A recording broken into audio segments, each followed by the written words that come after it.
नाज़िन Mehran TV ऐं Sindhi media पारां 6 December ते ऐलानियल सकाफ़ती दिहाड़े जी मेहर जे सियासी समाजी तंज़ीमनि हिमायत जो ऐलान कंदे सकाफ़ती दिहाड़े के भरपूर नमूने मल्हाइण जो ऐलान कयो आहे। ॾिसूं था रियाज़ चांडियो सां कयल सियासी समाजी अॻवाननि जी ॻाल्हि ॿोल। अस्सलाम वालेकुम नाज़रीन आऊं है रियाज़ चांडियो। नाज़रीन मेहरान टीवी ऐं सिंधी मीडिया पारां 6 दिसंबर ते सिंध जा ॿेट, सिंध जूं ज़मीनूं, सिंध जी मिल्कियत जे उनवान हेठि सकाफ़ती दिहाड़ो मल्हायो पियो वञे।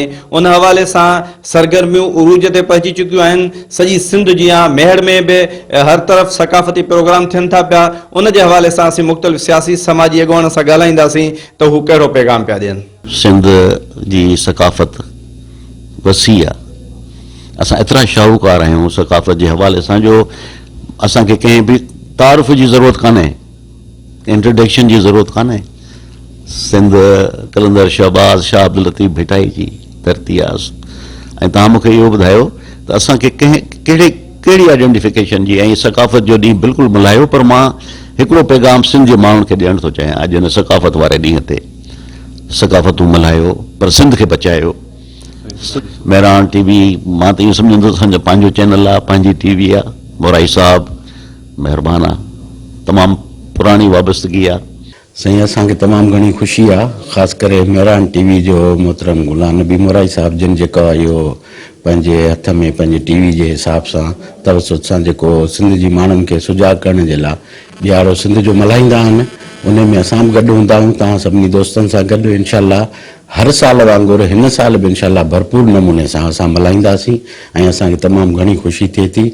छाजे करे जो असांजे पंहिंजे सिंध जो ही टोपी अजरक जो ॾियारो करे मल्हाईंदा आहियूं, जेको हींअर मूंखे पातल आहे। दोस्त बि उन ॾींहुं पाईंदा ऐं ख़ुशियूं कंदा ऐं हर साल वांगुरु हिन साल इहो त मां जस्तो जा मेहरान टेलीविज़न के मेहरान चैनल जे मालिक साईं गुलाम नबी मोराई साहब के पूरी सिंधी इलेक्ट्रॉनिक ऐं प्रिंट मीडिया के जे पंहिंजी कल्चर के उजागर करण लाइ असां हर साल असांजी हर साल जेको सेलिब्रेट कनि पिया कल्चर डे, जेके क़ौमी असां ईद जे तौर ते मल्हायूं था।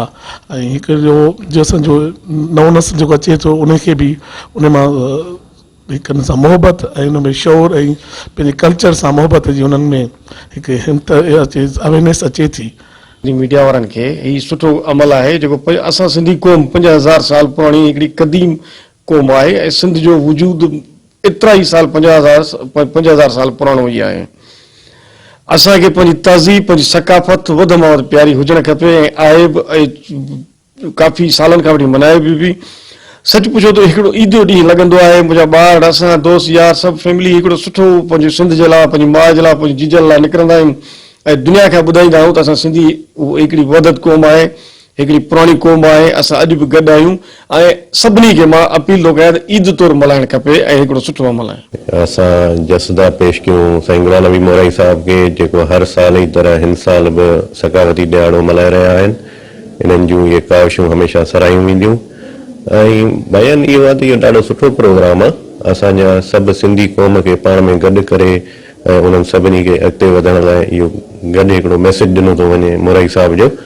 ऐं इन सां गॾोगॾु इहो बि हुजणु खपे त असां जूं ओताकूं त अॻे बि आबाद हुयूं, अॼु बि असांजी ख़ानदान वांगुरु अॼु बि असांजी ओताकूं आबाद आहिनि। जेको मेहरान जे चैनल जी तरफ़ खां जेको सकाफ़त ॾियारे बाबति आयो आहे उन बाबति जेको आहे सो असां चवंदासीं त जेको आहे सो इन बाबति तमामु सभु गॾिजी ऐं ख़ुशी मल्हाइनि ऐं इन में ॿधीअ जी ज़रूरत आहे ऐं सभु गॾिजी ऐं इनखे जेको आहे तमामु सुठे नमूने सां जेको आहे सो इनखे मल्हाइणु घुरिजे। ऐं हीउ जस आहे असांजे मोराई साहब खे वॾो ऐं कॾहिं त कहिड़ो अनुमान ॾींदो आहे तइलीम जे हवाले सां। उन तइलीम जेको शऊर पैदा कयो माण्हुनि में ऐं असांजे सिंधी अवाम में, उहो तव्हां सभिनी जे नज़र में आहे।